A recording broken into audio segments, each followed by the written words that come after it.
September, and it's like exponentially grown, and we're really happy to have all of you guys here. We want to thank Genius Plaza for sponsoring us today. They have provided the drinks and the food, so we're very grateful. But other than that, we just want to say thank you, and we're going to get started. And if you guys don't have any seats, I made some room in front if anyone wants to sit on the floor. See if I can like go over this.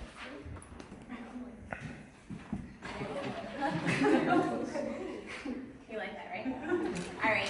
So if you guys just want to just down the line introduce yourselves. We can go with your name, company, role, and then just something about you. I'll go ahead and get started. Hi, everyone. Hi. I want to thank Decode and Genius Plaza for hosting us. This is a great event. Just tapping into the tech community in Miami is always such a breath of fresh air, so I'm really happy to be here. My name is Victoria Angulo. I'm the Regional Partnership Coordinator for Girls Who Code. Something about me, I'm a Miami native, born and raised. Both of my parents are Colombian. I'm a dog mom and a concert lover. My name is Mel Gonzalez. I work for Genius Plaza. I'm an Android developer. Something about me, I like the color green and I like to make people laugh. Hey everyone, good evening. Thank you to Decode Miami, Genius Plaza for having us. This is a great event and opportunity. My name is Emily Cleary. I am the founder and owner of Cleary Co., and we provide different services to design exponential experiences for people who need them. And I am a UX designer, content marketer, strategist, manager, and copywriter. And something interesting about me, I'm a singer, so that is what I do outside of my professional life. We're releasing my debut album in a month or two, so I'm excited about that.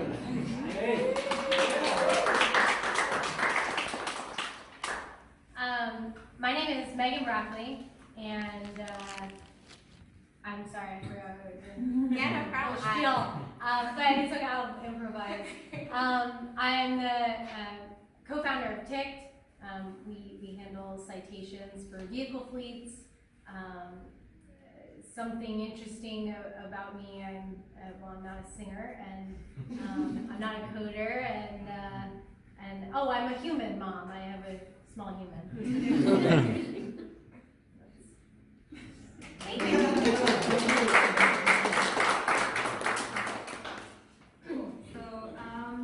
Again, we don't go down the line, and since Aaron for me some like the first experience with technology, and how do you think that shaped your passion for technology?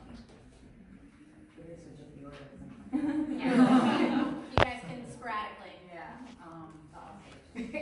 Just like what I said here. Yeah. That's all good. So I actually studied international relations. I was your classic reader, writer, always didn't like math, thought I wasn't good at it. But then I went to college, I went to Florida State, and my junior year of college, I actually applied for a paid internship, which in 2014 was unheard of, or sorry, 2012 was unheard of. And I saw it was a paid internship, apply, and it said, must have HTML coding experience and have handled WordPress and MailChimp, and I had never used any of those platforms before, but very unlike my nature, I was like, you know what, I'm gonna apply. Won't hurt. So I went to the interview, and he sat me down and he told me to move some things around on WordPress and told me to set up this MailChimp account and to send out a test email, and I asked 300 questions and I freaked out and I thought I was gonna flunk and not get hired, but at the end I told him, hey, I don't know any of these things, but I promise you that I will learn, and I will go home tonight and watch a tutorial, and I will be amazing. And a week later, I was hired for my first internship, and in that moment, I realized, they took a risk on me, but I believed in myself, and that felt really empowering. And then I fell in love with what marketing and branding and these different platforms could do for businesses, and that moment really shaped for me. Going into the interview, taking that risk, and doing something outside of my comfort zone really shaped technology and my passion for it. Thanks, thank you. For me, it was a little different. So in high school, I was part of the robotics team. I enjoyed my time there, kind of graduated. In college, it wasn't available. Went on to do like retail, and it was just, it kept calling back. So that was my first interaction with technology, and then we kind of went on from there. Is Etch-a-Sketch considered technology? That was, I don't know if it is or not, but that was It maybe, inspired you then. maybe, I don't know. Or like I'm thinking of like the toys that I used when I was a kid. I was it's like thinking of the VCR. I think. a VCR also, Right? the box thing where you put the lights in and you like made a picture. Light bright. Light Oh, light bright. bright, light bright, yeah. That karaoke machine, totally for me, the big, tall, ugly one. And then other than that, I would say MySpace. Coding div layouts until 5 a.m. in high school. That's what I was doing a lot of the time. I'm not a developer. I mean, I can do some front end, but yeah, I really found a passion for that because I wanted like to look cool and customize, and that was really my. I remember like you can make the hearts fall. Yeah, like the music, like a top 27, like whatever it was, it would be different. And yeah, I loved doing that. To challenge myself. Yeah, I think it was a VCR for me. I was obsessed with the movie Hook, and I watched it so many times I ran the tape out, and my parents had to buy me a new one. But yeah, I really don't have a huge background in technology. I'm a user of technology. I like technology. I can identify when it's working and not working, but I spent a lot of time in renewable energy before creating TICT and had to build really big financial models for utility scale solar sites. And I think that having to be really, really proficient in Excel and know enough VBA to be able to make my life easier helps me communicate with people who are programmers and coders and understand logic and things like that. But it's like magic to me. When people can create things and code things, I envy that, and I hope the ship has not sailed for me to learn more about that and be able to create something for myself. Well, you have our 5-week JavaScript program coming up. I don't got time for that right now. We'll videotape it for you. Yes. We'll help more. We'll send you the videotape for that. All right, awesome. So who do you think was the first person to ignite maybe not only a passion for technology, but just the passion in you that's pushed you to where you are today? I'll start on that line. My mom, for sure. She's an old Jewish lady, but she was a single mom like I am, and she had to travel a lot for work, and she was just an ass kicker, and she was a pain in the ass to me, but I think that a lot of who I am today and the company I run and just being the type of person who just keeps pushing. I think it's my mom who has no idea what I do for a living and has no concept of I was like, oh, I'm going to do this thing. She's like, why do people want to listen to you? She's not being sarcastic. She doesn't get it. But that idea of being on her own, and she had no choice but to make shit work. That was very, very inspiring my whole life. Awesome. I mean, I would say my parents also, they were buying me the toys. The life rights. Yeah, they were buying me the life rights and the Etch-a-Sketches and karaoke machines, and other than that, I guess Tom from MySpace, founder, and more recently, it would be, I guess, the person who introduced me to Ironhack, where I learned UX UI design, the person who told me about it. His name's Danny, and yeah, he really pushed me to do it. He's like, you have a master's in sociology, you have the research background, you have the design, because I was working for a company as a conceptual designer, and then I moved into working for the SAS tool, and yeah, I would say him as well.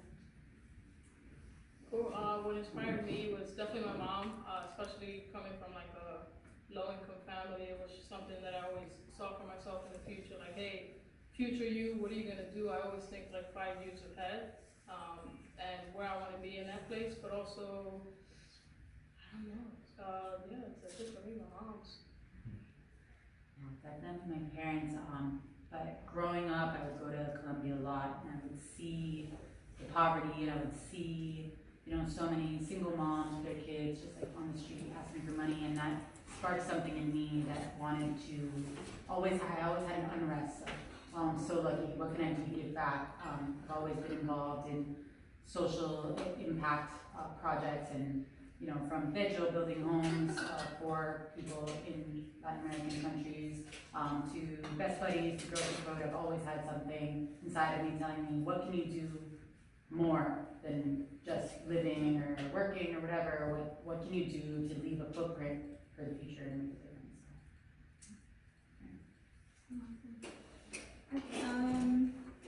I'm gonna go rogue here.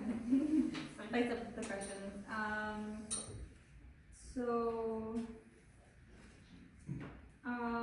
Working in tech can have many different routes, right? As we heard from you guys, a lot of different varieties, right? In this couch and different ways it can go. Can you talk to us a little bit about what inspired you to choose that route, and also maybe what you would tell to a younger version of you as to some advice? Open to whomever wants to. Okay, I'll be happy to start it off. Can you repeat the question? It was too perfect. So,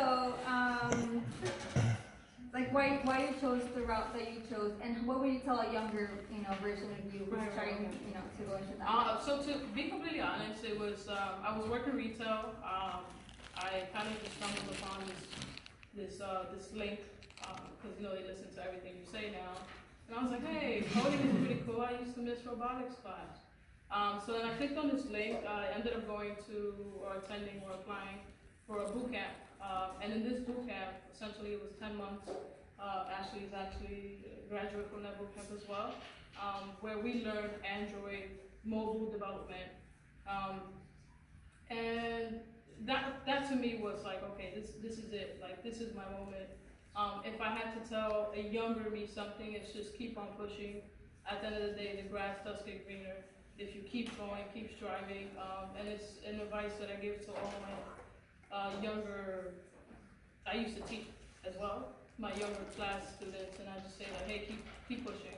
10 months is a long time as you're going through this program, and you're just getting hammered with new things that you have to learn.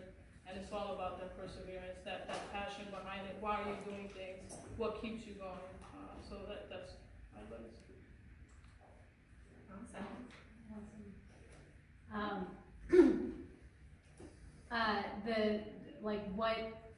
What brought you into tech? Is that the first part of the question? I think How did you arrive at this? Yeah, you can go with that, and also what's your how is tech part of what you do?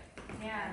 And sort of tech is really diverse. It's we have designers, we have founders, we have a whole bunch of different ways to get into tech, and I feel like a lot of the times people think you have to be sitting behind a computer and you have to be That's a really good a point. mastermind to be in tech, and I think it's really for everyone, and it is the future. So I'd like to sort of branch on that, how is what you do something that other people can do. That's a really good point, because I really don't have a tech background. I don't code anything, and I run a tech company, so there's the challenges there of how do I know what's going on, and I have these things in my head of what I think needs to be created, but I have to rely on other people to make that happen and to understand what I'm looking for. And we went through one iteration of completely outsourcing the technology to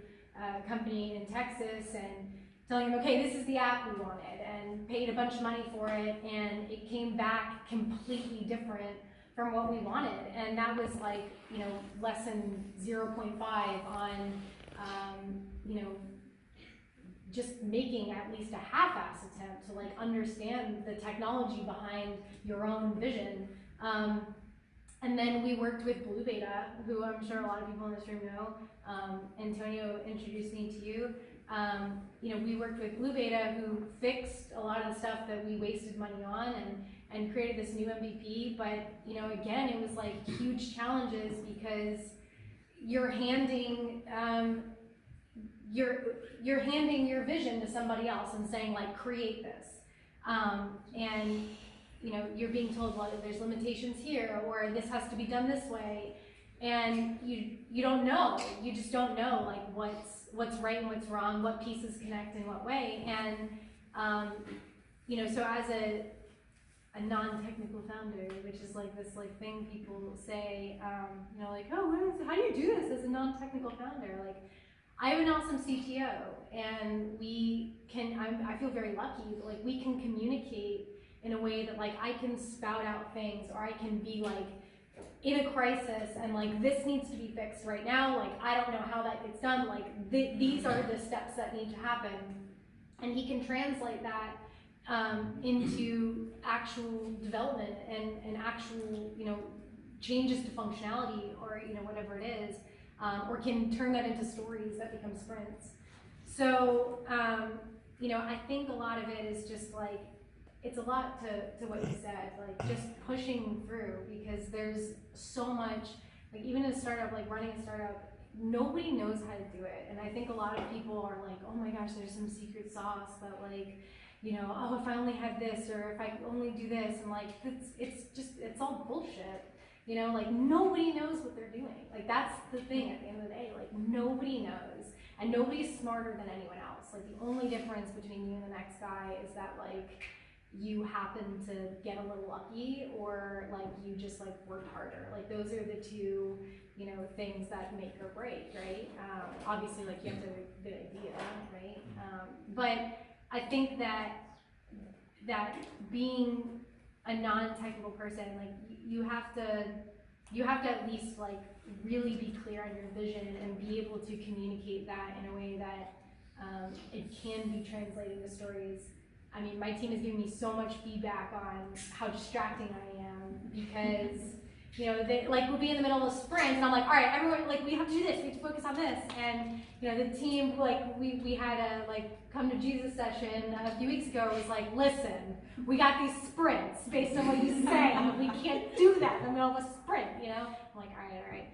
So it's just like a learning process, and like, okay, these are the way things have to go, or we're not going to create what we want to create. It all has to kind of go in this path. So I think that if I had to like look back on my former self, either when we were just starting Ticked and making so many mistakes, like so many very expensive, painful mistakes, and even before that, it's like, just chill out and realize that, like, nobody knows more than you do, and you have the, like, everyone I didn't know anything about tickets or like the legal industry or like anything about that. I just like cared enough to just look it up and research, and I think that, like, everyone can do that. You don't have to be a programmer to solve a problem with technology, which is all I'm doing.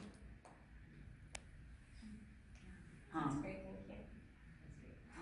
So I am an advocate for women in technology, and I love Miami. This is my home, and I want to make it somewhere that is a tech hub, and it is, and it's growing, but I want to make sure that it's stuff, we have also talent from our girls from all different types of underrepresented groups. I mean, this week I was at Booker T. Washington High School recruiting for our summer immersion program that Girls Who Code is having, hosted by Ernst & Young and Citrix, and the girls were so excited and applying, and I gave them all my phone number, and I told them to call me. They had an issue applying, and I would help them write their essay. I don't know if I'm supposed to do that. So, really great, yeah. Apparently that's a thing that colleges do. Yeah.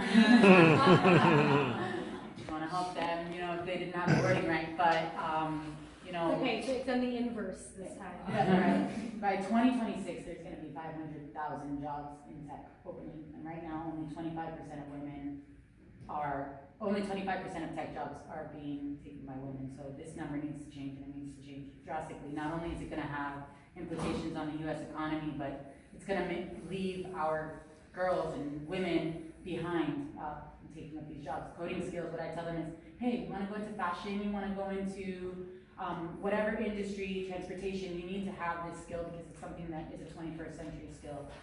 So I feel that, you know, I'm not an expert programmer and I'm working on it. I signed up for the Java course, so, you know, I'm going at it every day, but I feel like I'm in the technology space, and I know I'm in the technology space by helping fuel the future programmers, and whether the girls go into computer science or not, just letting them know that they do have that available to them, and having them, our alumni are choosing, Girls Who Code alumni are choosing computer science at 16 times more than the national average as their computer science major.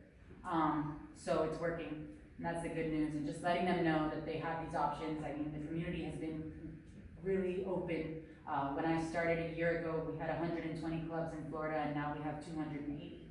And that number is growing, and there's 55 in Miami, and it's up to me, there's gonna be a club in every single school. So fueling the future, letting girls know that, you know, there are women in technology, awesome women like you all and all of us, and, you know, you can't be what you don't see. So opening up that world for them and letting them know that there are women there to support them, and it's not just a guy in a hoodie or chugging a Red Bull or whatever it is. It's, you know, it can be someone that's like them as well. That's how I'm seeing technology. And I would tell the old me, don't sweat the small stuff. Maybe get off social media. Yeah. I would say for me, my journey in tech was a natural progression. From my background, what I studied, business and sociology, into I taught at university level as well. Was a writing tutor, and then I fell into my first job when I decided I wanted to leave academia and try out this real world thing, right? And I was an conceptual designer, moved into content marketing management for a SaaS tool. I was creating all these like tech documents, speaking to the head of IT, and then, you know, making it understandable for the salespeople so they could then transfer that information to customers so they would understand what they were doing with the SaaS tool. Found out about Ironhack, and then moved into UX design, and everything sort of meshed there for me. And so that's, you know, my journey into it. And then what I do now is, I mean, it's not all on the computer, but a lot of it is. So it's UX design, like I said, content marketing, you know, digital marketing, copywriting. That's all in an online space, right? Digital creation.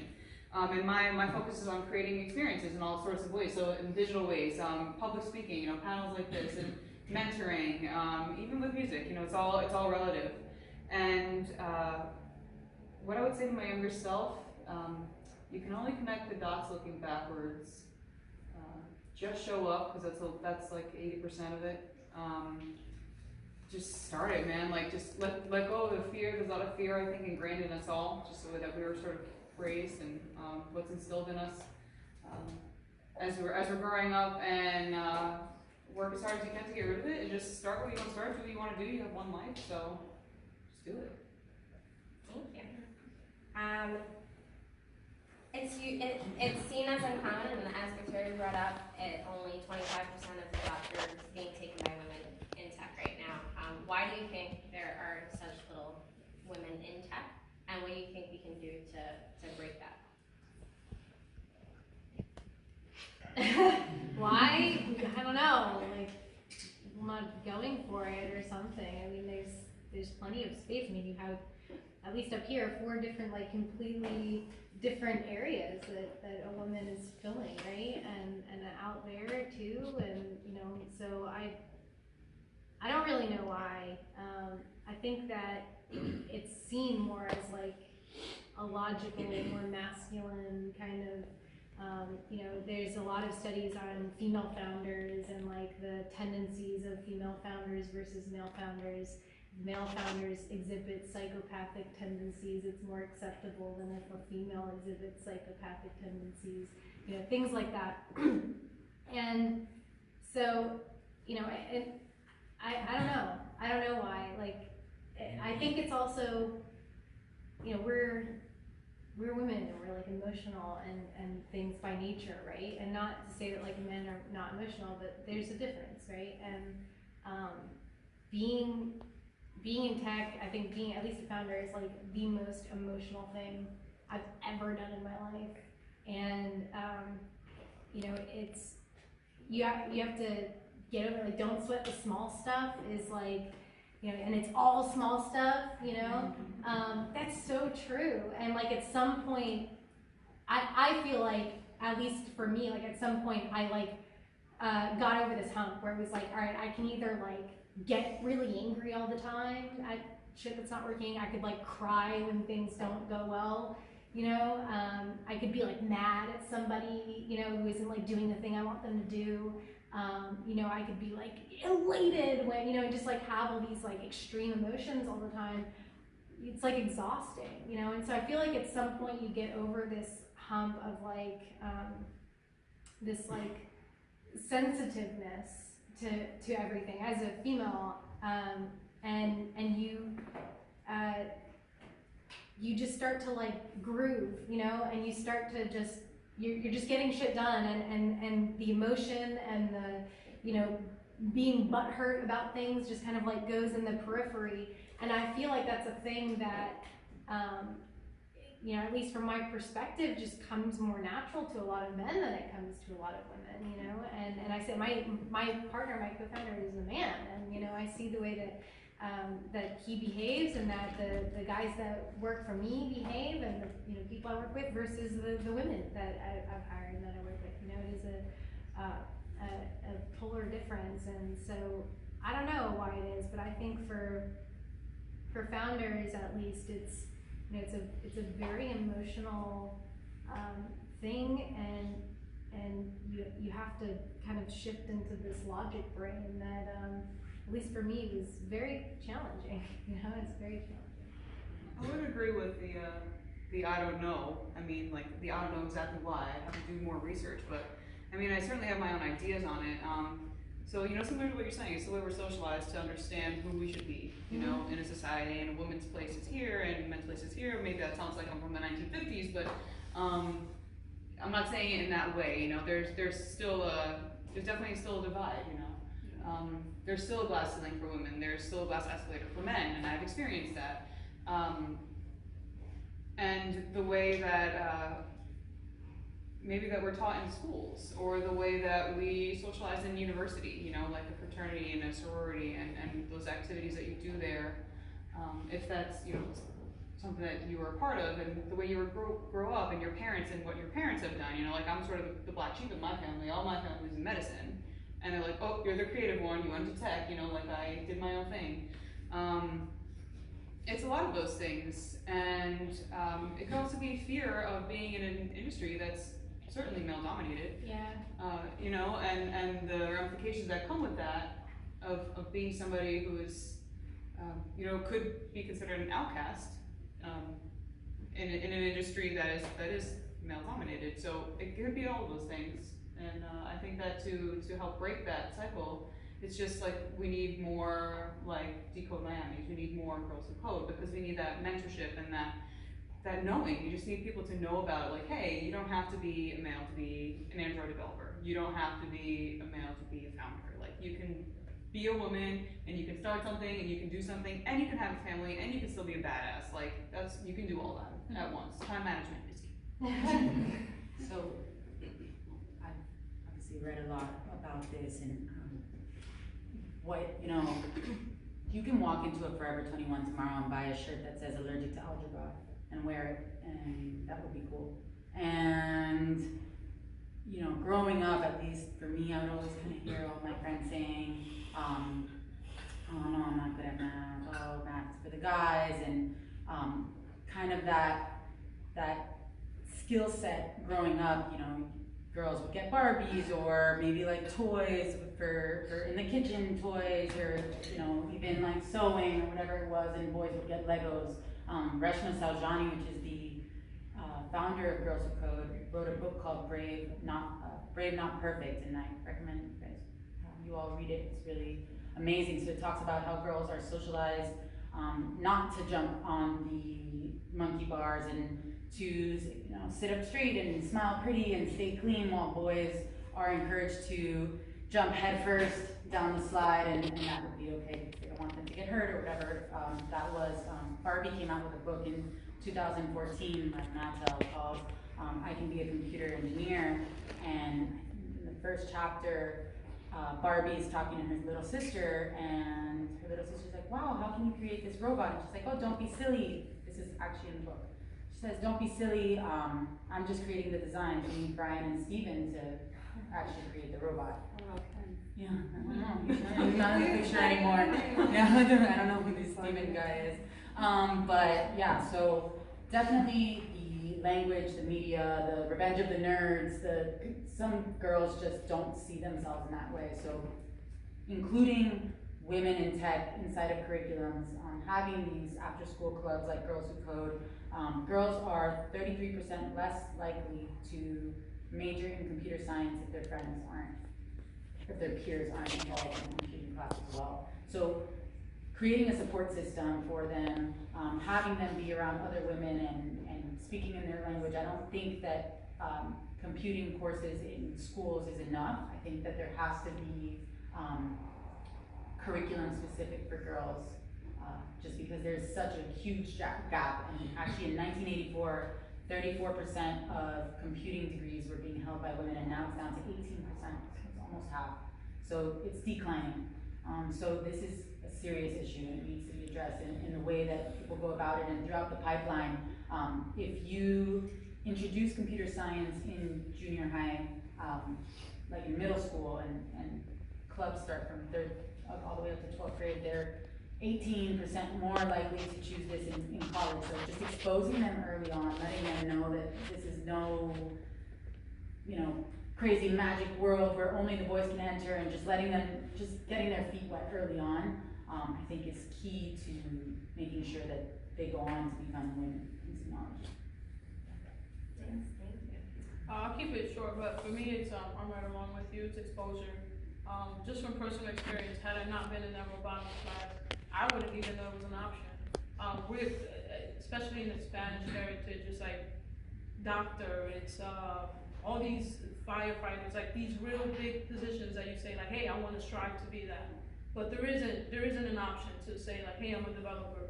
I try to explain to my mom every day what I do, and she still don't understand. It was just crazy, but That happened to me yesterday. Yeah. Every day, I was like, Mom, I need to buy a developer account. She's like, but why? Like, I need to put an app on the store. Is that just Oh, there? you made that though. exactly. So it's like, Yeah. to me, it's exposure. So you guys are right head on with it. Girls Who Code, just having that exposure early on, and that would help that grow, those numbers grow, for sure. Awesome, thank you guys. So we briefly touched upon the glass ceiling, but I kind of wanted to drive along with that. So some have experienced it. To what extent is it still there? How do we break through it? Or how, if we haven't experienced it, how would you tell a woman who is experiencing it currently? How do we break through this glass ceiling if it's still there? Or do you consider that it's still there? Yeah, I'd be happy to start this one off. So, the glass ceiling, just so everyone knows, just in case you don't know, is basically a barrier for women to be able to move up into higher positions, let's say manager positions or something like that, and not being able to reach them as quickly as men can. Whereas men can ride the glass escalator and just move up and up and up and up, whereas a woman is hitting the ceiling, right?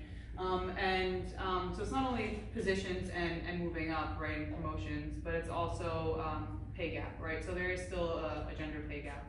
I'm not sure what it is as of the last time I studied it, but I believe the last time that I looked at it, it was like 80 or 90 cents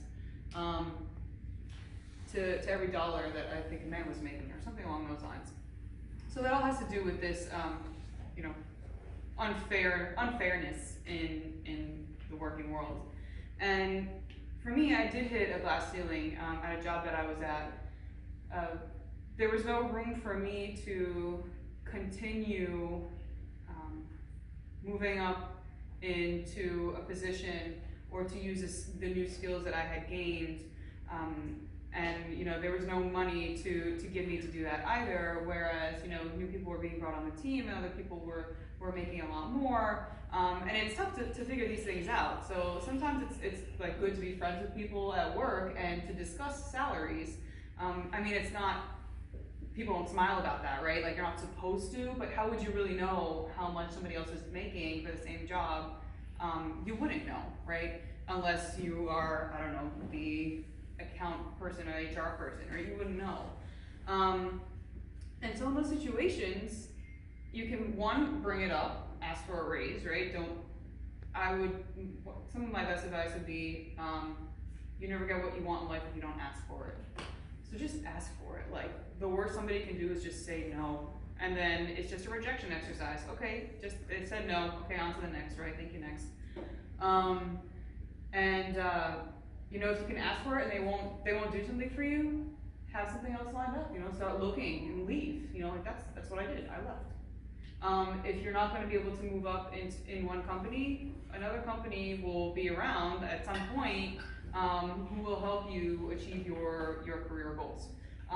So that would be, you know, taking that with faith and just leaving to do what's best for you, because ultimately a company is always going to do what's best for them. So you have to keep yourself in mind also. And, you know, that would be my advice, just look for something else. And of course, if there's any legal things happening, of course, like, take it up legally. But other than that, no tears, no nothing, just move on.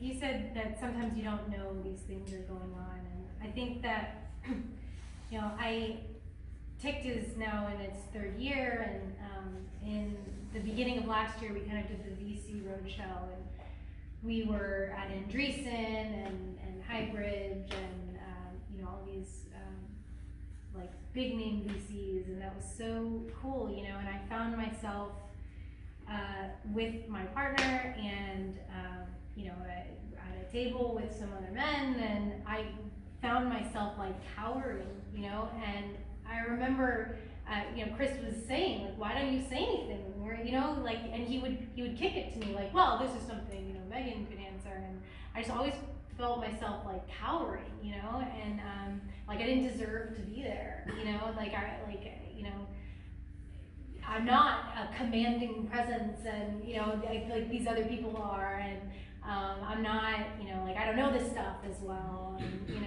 it's all these things that I was saying earlier, like, those are things that I experienced, and, you know, like, what do I have to say that's gonna, like, convince these really smart people with all this money that, like, I can lead this team, you know, and I can create this thing, like, you know, and so I, like, literally, like, was cowering, and, anyway, in the middle of all of that, about halfway through, like, seeing all these VCs that people, like, you know, die to get in front of, there was a female founders event in San Francisco, and I just flew out to San Francisco for the day to go to it, mostly because there were other investors there and there were females, and I felt like if I could go in front of them, like, maybe I would be more confident, and you know, that was valuable. But what was really valuable was just to, like, listen to so many other women say the same thing. You know, everyone felt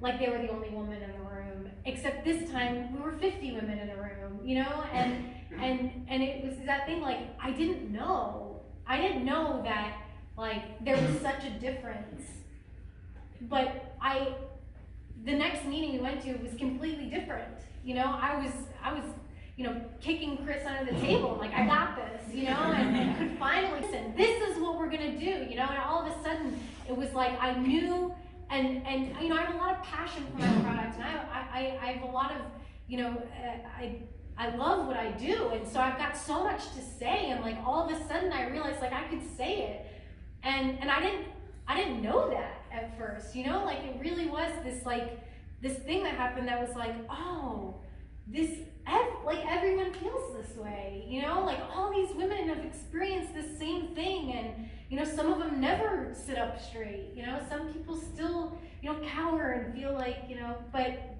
like, I left there just feeling like I belong in those rooms, like, I belong in those rooms no matter what, you know, and so now I'm running this company, and Chris is off to his second, well, what was the first, but is now what he's focusing on primarily this startup, and now I'm leading this team, and like, the glass ceiling is I don't know if it's like shattered for me. We'll have to see how TIC plays out. But, you know, like now I think about this in terms of my own employees and you know, the women that work for me compared to the men that work for me. And, you know, I've seen things happen that nobody's conscious of. Like people will just like go out to lunch and it separates. And like why does that happen, you know? And I feel like it's my responsibility running this company to, and as a woman who like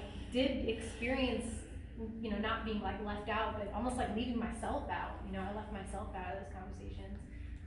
Making sure that the team is united, and it doesn't matter if you've like a prostate or not, you know, like the team is, you know, everyone's just as smart as everyone else, and you know, it just makes sure people are united. So, but I agree, it's like so easy to not realize the differences or how you're being affected differently, whether it's salary or just like psychologically or, you know, whatever it is, until there's like some kind of mirror where either someone tells you like, oh really, I'm making $10,000 more than that, or, you know, like, hey, I cower in a room too, why the hell are we doing that, you know, like that kind of thing. So that internship I told you all about turned into my first job, and I was the first employee at a startup with 2 male founders, and was basically building websites and doing all of the marketing campaigns for attorneys, which was fun for a bit, but there's really only so many ways you can do the justice scale for me. So my creativity started to dwindle. But I was the first employee, and they always told me, you know, tell us if you have any feedback, let us know what you're thinking, you know, we're open book policy. And I was like, well, yeah, I have feedback, sure, you know, always with my feedback, no problem.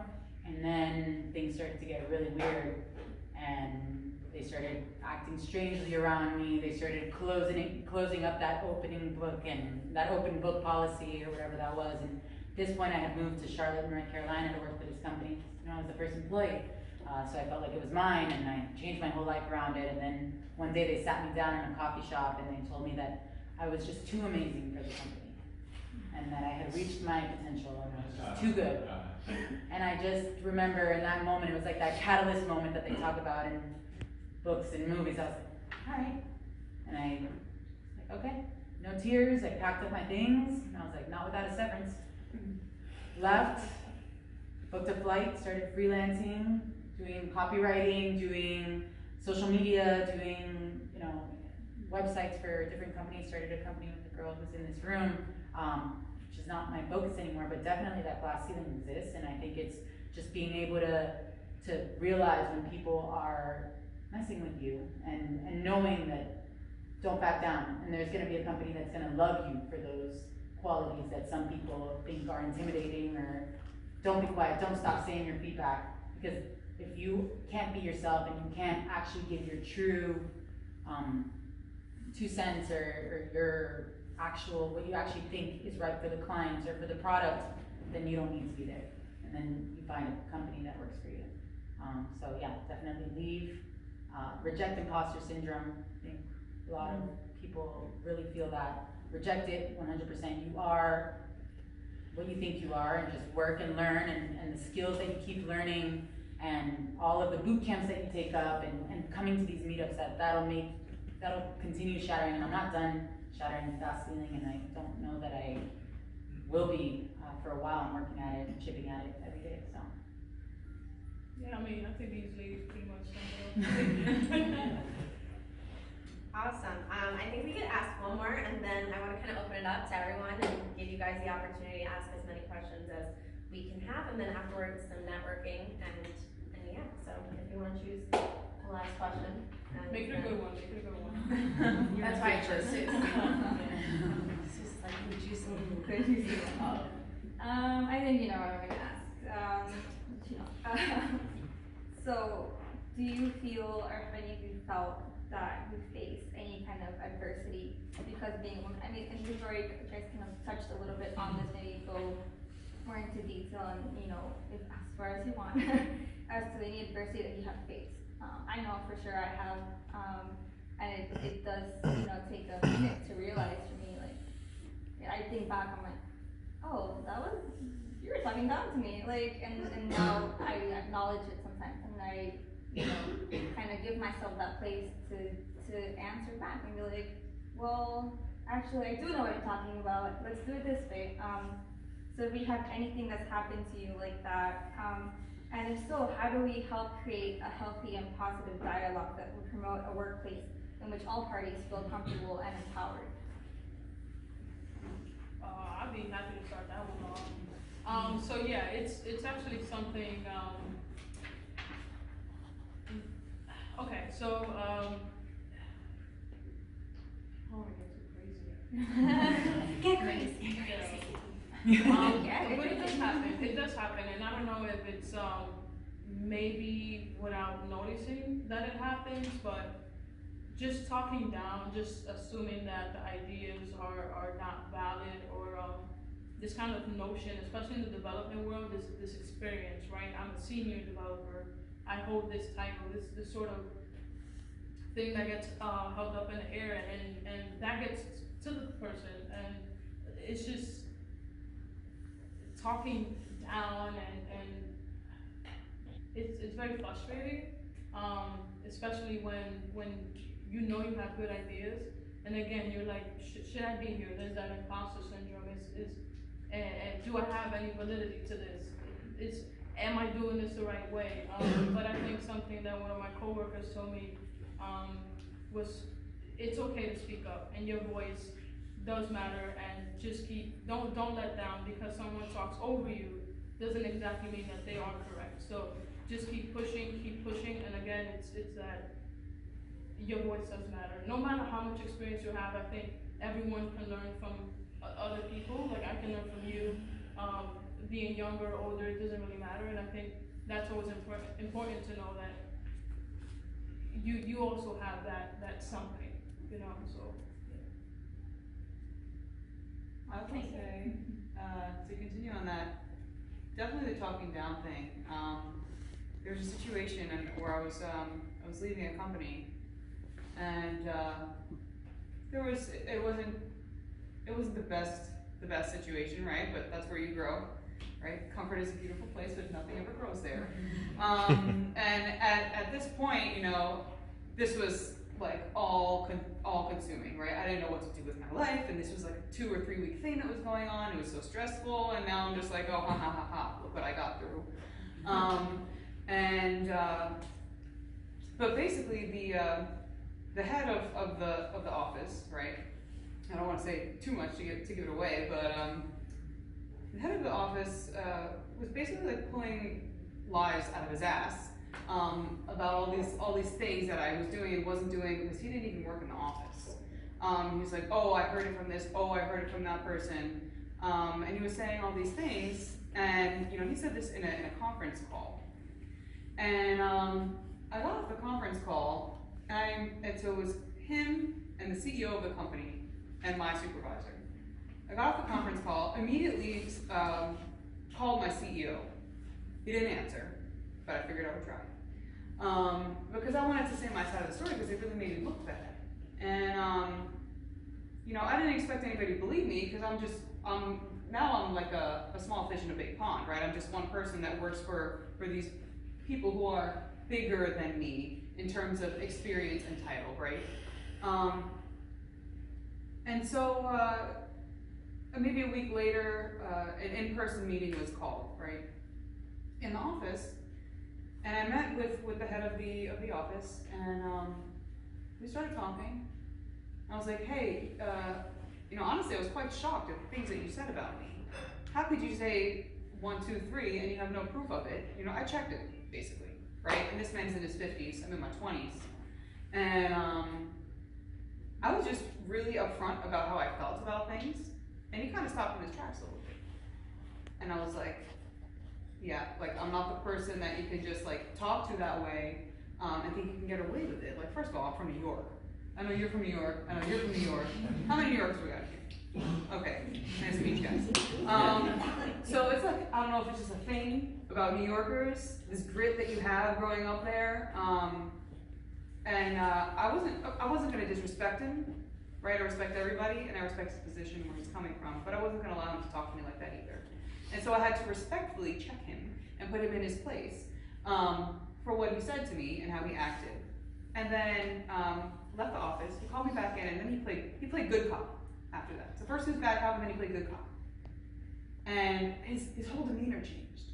And it was really interesting at this. I was like, okay, I feel like what's the movie? The Pink Panther, where what's his name? He's playing good cop and bad cop, I think. Okay. Yeah, Clouseau. Right? Yeah. Yeah, so I felt like I was in a scene from Pink Panther, and I was like, okay, this is all psychology right now. And so I played how he played, right? So I matched him. Eventually it was fine, you know. I left the job, and things are what they are. Everybody's fine, you know. You probably see everyone twice in life, so you want to make good with them. You know, I have my morals, and yeah, that was just one situation. And then another situation is adversity-wise, I think just like the pay gap, so salary. So what I would say is like, don't be afraid to negotiate and really show your ROI. Like, why are you so focused on this number, right? So you don't ever want to, say you're applying for a job, and somebody will ask, oh, like, you know, what's your salary expectation? You don't tell them that. You like immediately come back and say, you know, I'm actually really focused on my return, like my ROI, what I can provide for you. You know, what's your budget for this role? And then normally they'll respond to you. You don't tell them a number unless you absolutely have to, unless you like can't get it out of them. And if they ask you what your salary was, you don't tell them that either. Or you can just inflate it a lot. And then you like work from there, you know, you work down. So I think that would be another thing in general with women in all jobs, not even just in tech. Don't be afraid to negotiate, just really like stand your ground and know your worth, and yeah. Definitely second that, standing your ground, the adversity and getting let go from a company because of having too much feedback or just them getting scared that I was going to take over or whatever last thing that I wanted to do. But I feel that as women we have to definitely try to not be emotional and just be completely rational and go into it with speaking in a way that is not, you know, no tears, and I've learned that the hard way. No tears, none of that, just going into it very matter-of-factly, knowing your worth, knowing who you are and what you bring to the company, and if they don't see that, maybe that's it. So yeah, that's definitely the adversity I've seen, and I continue to see it. Can I just add one Yeah. thing that really bothers me is like when women are bringing good, kind of good feedback or good, bringing good points up to things that need to change, right? It automatically becomes like, oh, that like, she's complaining. Like that to me pisses me off. It's like, oh, you're just complaining. And again, it goes back to that superiority and feeling like, hey, she doesn't know what she's talking about. She's crazy. Yeah. I feel like that doesn't She's only emotional. I feel like that happens, like at least for me, I've noticed it happens with whether women are in charge of me or men are in charge of me. I don't know if it's because they see more validity in maybe like a man's voice, or maybe I do sound too emotional, but I think it can be seen on both points from when a woman is saying. Something to add to that real quick. Sorry, Maria. No, it's okay. But just like what you mentioned about the voice thing. So like in a situation like that, I would say like really go into it knowing what you want to say, like craft your words, right, in a way that they'll understand it and take you seriously. But also there's so when it comes to voice, right? So I sing, so I know that there's different ways that you can learn to project yourself, right? So if you had a question like this, it's like, and you move up in your voice, I forgot what it's called, it's less valid almost, versus as if you end it like this, like it's more assertive. So like things like that, even just like studying how you speak and how you present things could be a way for us to help remove that adversity if we can't have the other people remove it, right? We can't control other people. So if we can control our own reactions, I think that's important too. Yeah, I think they all like brought up really it's like a similar story, you know, it is that like invalidation, or being too emotional, and I'm kind of repeating myself, but I think the experience that I had, you know, even through the whole kind of doing the VC roadshow, you know, it was very clear that people, you know, Chris is 6'3.5", he adds, and is just he's a very big dude. He was a captain of a destroyer in the Persian Gulf, so he's just like naturally very commanding, and it's easy to get excited about whatever he talks about, because I don't know, he's just like a big dude, and you know, he's super smart, and people rally around him, and he said, like, I don't know if it's my voice, I don't know what it is, but you know, I feel like when, you know, if Chris could be saying the same idea, I could be saying, we could say, you know, we speak differently and communicate differently, but people will rally behind him, and they'll see me as this like passionate, like rah-rah cheerleader,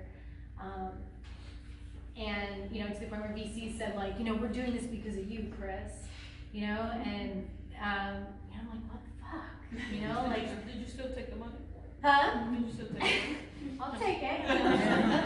But you know, like, so many people would like instantly rally around him for the same idea that I'm communicating, but I don't have the like I commanded a ship in the Persian Gulf kind of look to me. You know, like I look like a little girl, and you know, we have to deal a lot with governments and you know, like mayors and stuff, and when like I show up, I think it's really alarming for people. I think that, you know, I know it is. Like, it's really uncomfortable for me because I know that that's how I'm perceived as, like, this little girl. And, you know, but I know what I'm talking about. You know, so that's the thing. Like, as soon as you start saying these things and, like, you know what you're talking about, you know, it kind of starts to melt the ice a little bit. But, you know, it's definitely a challenge, and I think the more that, you know, like, you have to make this compromise between, you know, being a woman and like embracing your femininity and like compromising that, you know. And I know I like fluctuate back and forth between those two things all the time. Like, I go through, like, for a whole week I'm like wearing skirts, and I don't wear makeup, but like, you know, I'm wearing skirts and I'm like doing my hair, and like I feel awesome the whole week, and the next week I'm like, no, I'm wearing freaking sweatpants and, you know, like whatever, I'm gonna stink and it's gonna be fine, like, because that's what a dude could do, you know what I'm saying? Like, and I fluctuate between these two because I struggle with that. Like, you know, can I embrace my femininity? Can I wear like these really pretty flowy skirts that I feel like wearing and still be taken seriously like Chris would be? The answer is like no, you know. So like I tailor conversations and the way I present myself, the way that I deliver what I'm saying, you know, to that particular audience, right, or whoever I'm speaking to. But you know, it's like, will the glass ceiling ever be shattered? And you know, it's like, no. Like, you're always going to come to these things. You're always going to come to these like moments of adversity. But then it all comes back to like, well, you can either let that eat you alive and be like, no, this sucks, you know, and like, it's a boys club, you know, and like all of those things are just like suck it up and like know that's going to happen and just keep going anyway. So we want to open it up to you guys, if you guys have any questions for any of our speakers. Just to give you a different perspective, because one thing I think you did very well with the panel is that you brought someone in with a more business-minded perspective, and I think that's very interesting to see from the outside, because in our relationship, I'm very business-oriented, and as you know, she's more tech-oriented. But I like the point you brought up about needing to know how to communicate that to a tech audience, and I think that was very cool to have someone else's perspective there for this panel. A tech dummy, I get it. But, so what I would like to offer is a perspective from the men's side of it, with what you were just getting off of, in terms of, let's say, what was it, Chris? You said? Yeah. So how people may view his idea versus your idea, even if it's the same thing. And I think you hit it on the head with the confidence aspect, is that people will stand behind confidence, right? So, and of course, commending a destroyer and encouraging adults is going to give you a sort of confidence. But one thing I've learned growing up and moving into adult life and the business world and stuff like that is that the confidence you develop as you're growing older is what people will get behind.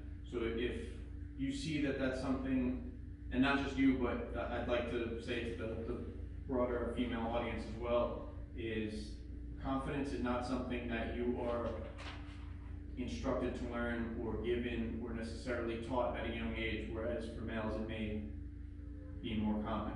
So if you see that as maybe a weakness in your character trait, then develop that and use that to your advantage, because like you said, with being allowed to be in the room really is like, if you notice that's a weakness, there's nothing stopping you. Like you have that right to be in the room, so develop that confidence as you see fit and use that to your advantage. Same way you brought up with the assertiveness and voice is learn to use that. Okay, so if I'm ending my questions and I don't even sound sure, or if I'm ending my points and I don't sound sure about it, then how can I expect anyone else to fall in behind me and be sure that I know how to do it? Because people are going to look to you, and if they say, okay, Chris looks like he knows what he's doing, and even if he doesn't, he sure does a damn good job of making it seem like he does. Whereas if you go into a room and you pitch your idea and you're not sure of that idea, people are going to see right through that, and they're going to go, I think she knows what she's talking about, but I can't get behind it if she's not sure of it. So even if you're wrong, and this doesn't mean be stubborn and ignorant,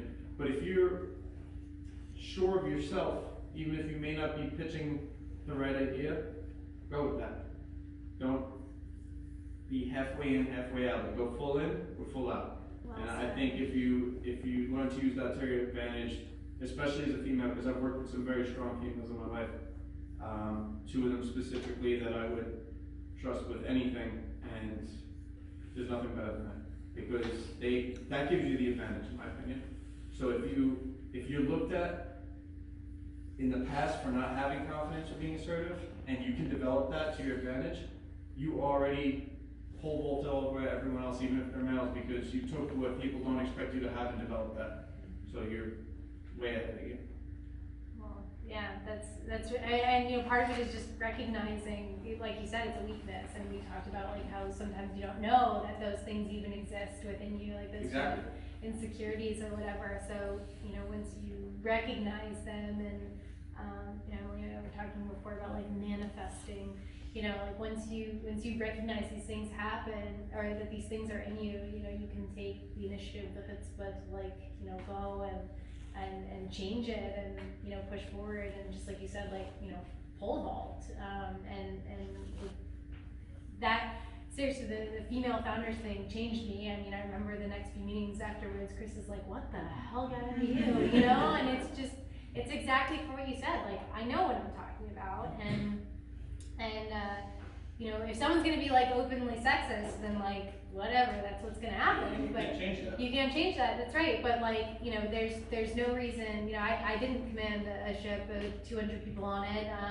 You know, I didn't do those things. I'm not 6'3". You know, I'm tiny and frail and I have bird bones. You know, but I know what I'm talking about, and I know what I believe in, and I can communicate that. And you're right. It really is about like recognizing it and giving a shit enough about your own idea to like change it. You know, for sure. Awesome, thank you. Anybody else have a question?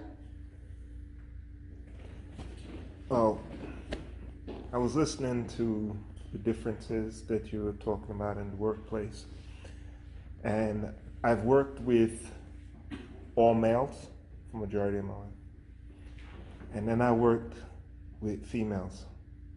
I mean, like 150, 200. My hair almost turned. Where are you finding all these women? No, I work for a school district, so which is women dominated. Give me a construction thing any day. I couldn't do it because each one of them were like eating each other, like it was just a madhouse. So my question to you is, and my wife, she just started in tech. She just got an SEO role, and they're telling her, well, listen, you know, this woman here is going to train you, and the woman just looks at her like, I ain't training you. So how do you deal with it?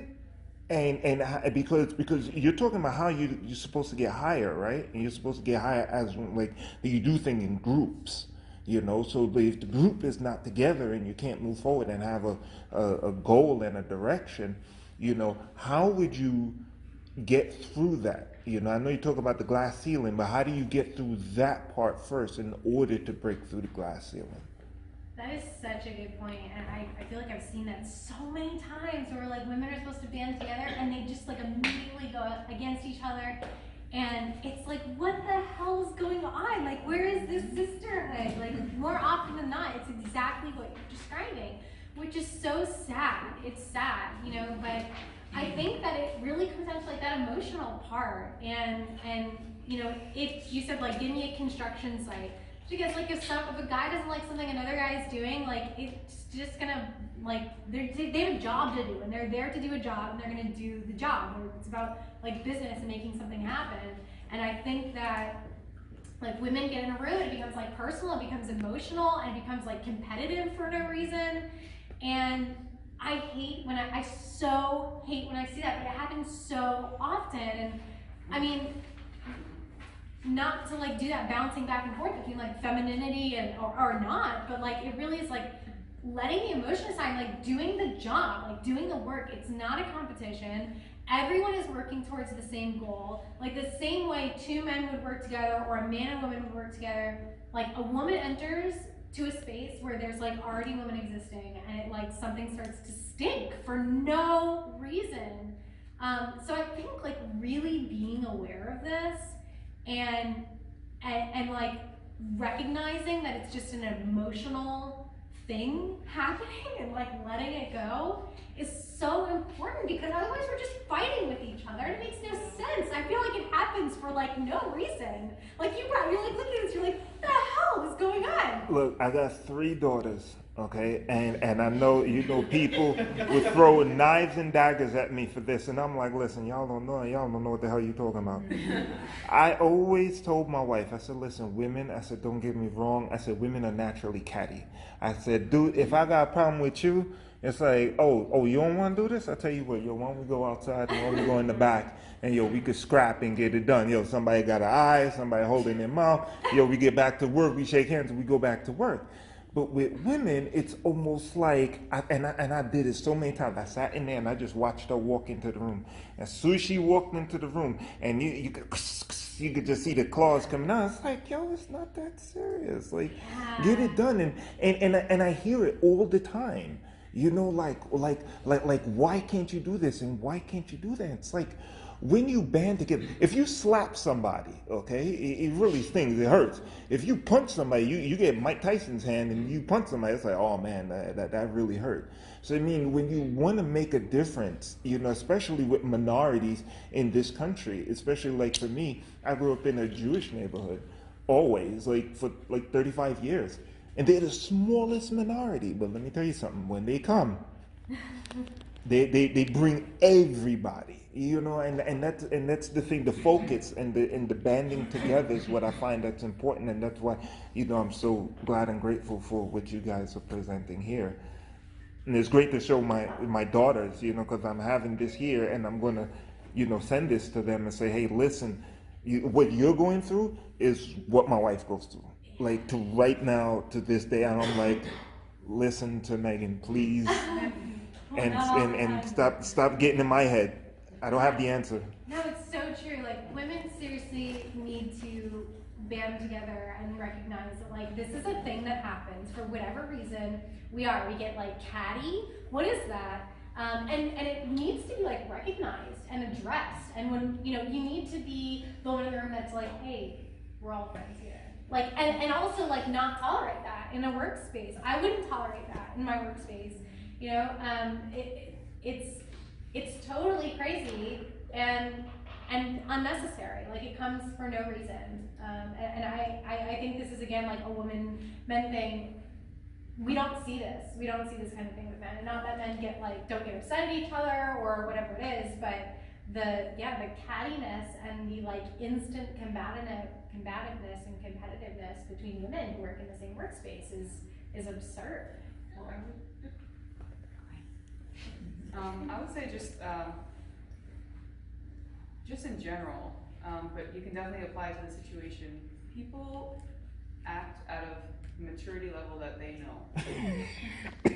And that's how you have to look at things in order to understand it. People only act out of their maturity level. Therefore, if you can't change what they're saying or doing or how they're acting, you can change your reaction to it. And that's where you have to be the bigger person, act out of your maturity level because you have more awareness and understanding, and hopefully that will trickle it to them. And then they will change and they will be more, understanding, and that cattiness or whatever it is will dissolve. And maybe it's even just like, say maybe I'm working with Mel, right? And we're both catty, or I don't know, or say Mel, you're gonna be catty right now, okay? You're not really catty. So she's gonna be catty, right? And she's teaching me, she's a senior dev, I'm a junior dev, and it's my first day. And maybe it's just giving her a compliment, like, hey, I really like your glasses. And maybe just something nice to just like start it off, set the tone, show them who you really are, But I feel like when there's something bringing women together and really making that, so I did IB, which is the International Baccalaureate. So I decided I'm only gonna hang out with the girls that are studying. The girls that aren't are just gonna take their time to, dissect me and not focus on what we need to be focusing on. So I think, rallying behind something, finding a common goal, and finding those girls, coming to these meetups, going to different organizations, Girls Who Code. I mean, I've never worked anywhere that everyone's so nice, and I don't know if it's because it's a nonprofit or it's because I work remote or what it is, but these people are like every day like, hey, have a great day, sending each other gifts, and it's just like so, and I think it's also because we're going towards a common goal. So I think, saying that, creating that support system and making that clear in whatever workspace, hey, I'm not here to fight, I'm here to do an awesome job, can you help me with this project? And I think the compliments and just opening up that space where, we don't need to be neck and neck, we can be friends and we can work side by side and helping them and going the extra mile. If someone asks you a question, not just being like, yeah, I'll get back to you and never getting back to them, like actually opening up that door. I'm here to support you, a support system and mentorship and friendship becomes beautiful friendships that will last you a lifetime too. So. Definitely a culture thing, I agree. Yeah. Awesome, thank you for the question. Anybody else have a question? Elise, you want to go ahead. Yes, it's not really a question, but I just wanted to say that everything you guys shared, I found very inspiring. I appreciate your honesty and your authenticity and just being real, And the whole thing with Girls Who Code and all that. It made me think of back in time when women couldn't vote, right? And eventually we could. And today we would never think about that being a weird thing. Like, yeah, I'm gonna go vote. And so my point to that is I think if you guys continue to do what you're doing and share with the women that are in your life, your friends, your daughters, your nieces, and share your lives, like what you work on, what your work involves and things like that, I think more women will get into that field. There'll be more like, I didn't even know that was a thing, that people could code and things like that. Like nobody really talked about it, but now it's such a important part of our lives, our society.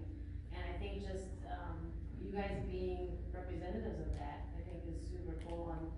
And so I think it'll take time, but I think as more and more women know about it and are encouraged to do it, like it'll eventually be a normal thing, just like voting today for women, So I don't know, I just wanted to tell you guys that I appreciate you taking your time out and sharing about your lives in this way. So. That's very cool, thank you.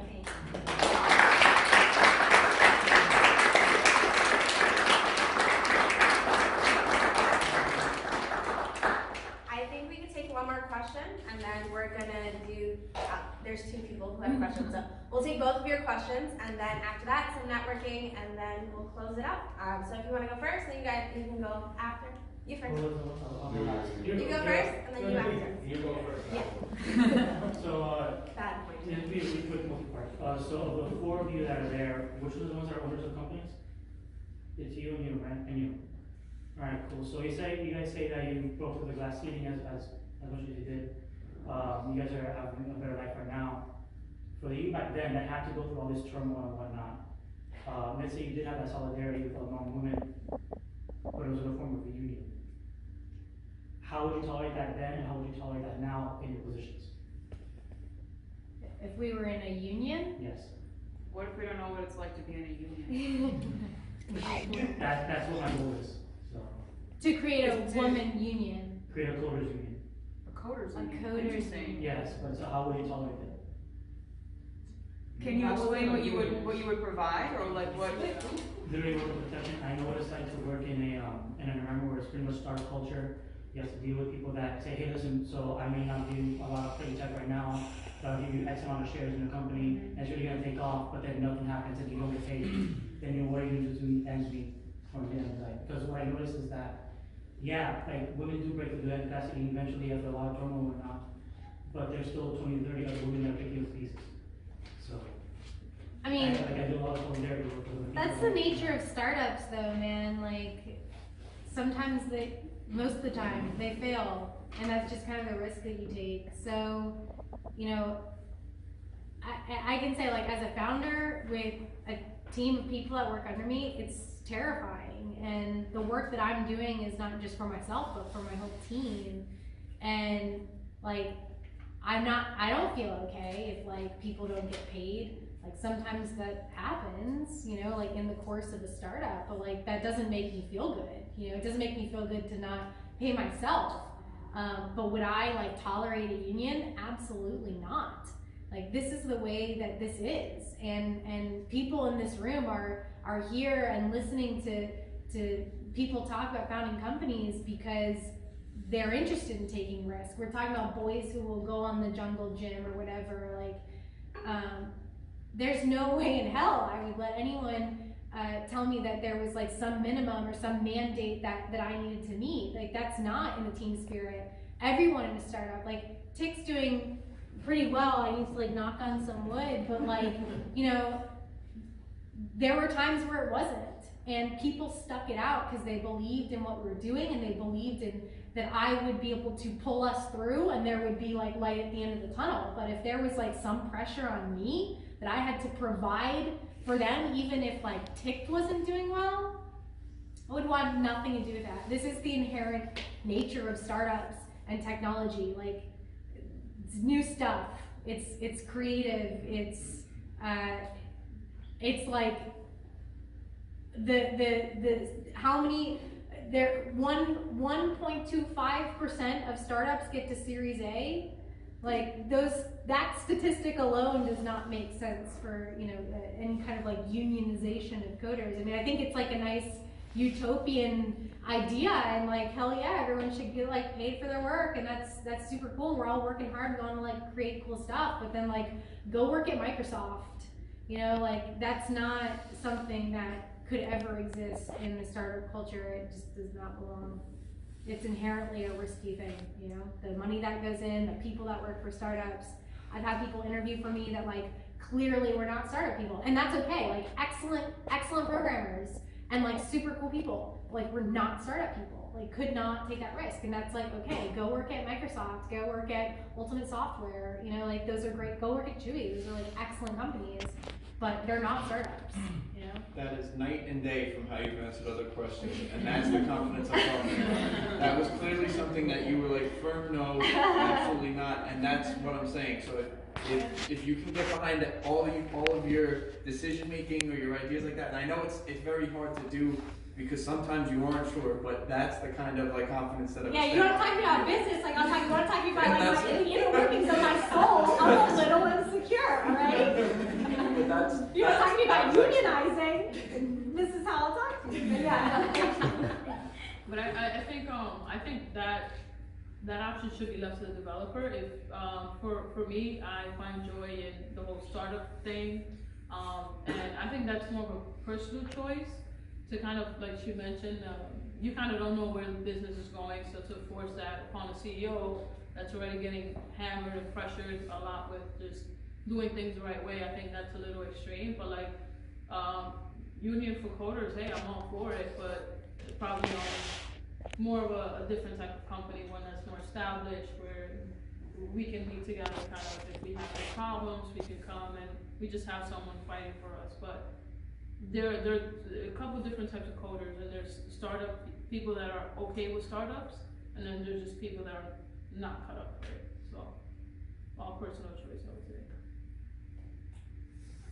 give you an answer because I don't know enough. I have to do research, but I'll gladly get you information and do some research so I can give you an answer. But that was a good question. Pretty cool. Last question. Well, mine is not that big of a question, but it's like two things, and part of my English, not like Celia could say not very good looking. But today I read something about a study they made at the university in South America. And I just wanted to point out two things. One is that it has been proved that any team led by women, because of their empathy and their recognition, makes happier teams. So that's, listening to you girls, I'm a father of two girls. One of them, actually both of them, told me something the other day that was very powerful. And hearing you makes me feel very confident that my girls one day will be like you, successful in your own way. And they said, Daddy, one is 15, the other one is 12. 16 and 12, sorry. And then they said, Daddy, I think this generation is so worried about being equal to you guys. We're so worried about trying to be recognized as equals to you. And I think we're missing a big point, that women were not created to be, as most of the people would say, to be equal to you guys, but women were created to do things that men were not built to do. And for starters, having a child, bringing life, being able to give life, something that we cannot do. And we start at that point and we listen to you girls. I just wanted to point out, thank you for your input and congratulations, because you are women and women kick ass.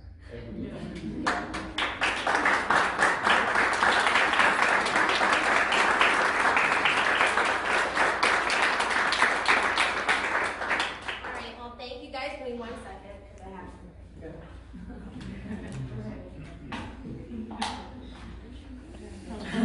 So I'll talk now.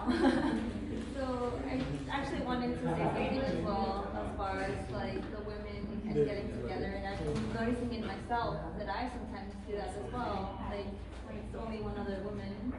You keep talking, I'll just stand. Yeah. All I'm saying is that I've done that in myself, and that's where I started, right? So now I see how men kind of band together, they have this instinct to just kind of group, and I've been copying that now, and I'm like, well, I disagree with you, Ashlee, but we're gonna band together, and we're gonna do this together. No pasta bar. Drop the pasta bar, but I support you. Have a pasta bar. That was my only input that I wanted to add to talk, because there was no talking, so. We wanted to thank you guys for speaking. Thank you so much. I feel like, damn it, I have this down pat. No, it's not. It's this one. Yeah. Thank you. Oh, thank you.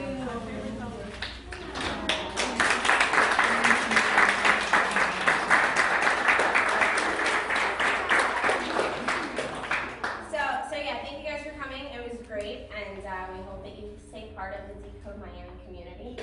If the shirts don't fit, let me know. But yeah, we also have shirts in the back for any donation above $12. We have shirts, they're white shirts, in the back. All of the meetups that we host are either self-funded, or if we have sponsors at the time, then the sponsor is funded as well. So if you'd like to keep the meetups going, feel free to go to the back, and CJ will have the shirts ready for you guys.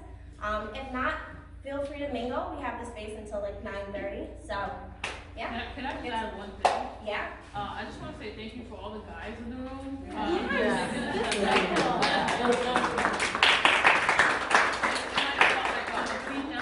But it wasn't, and thank you guys for showing up. Yeah, thank you guys. And to the fathers. I wish my father was in this training. That's super cool. And to the women and to Decode Miami.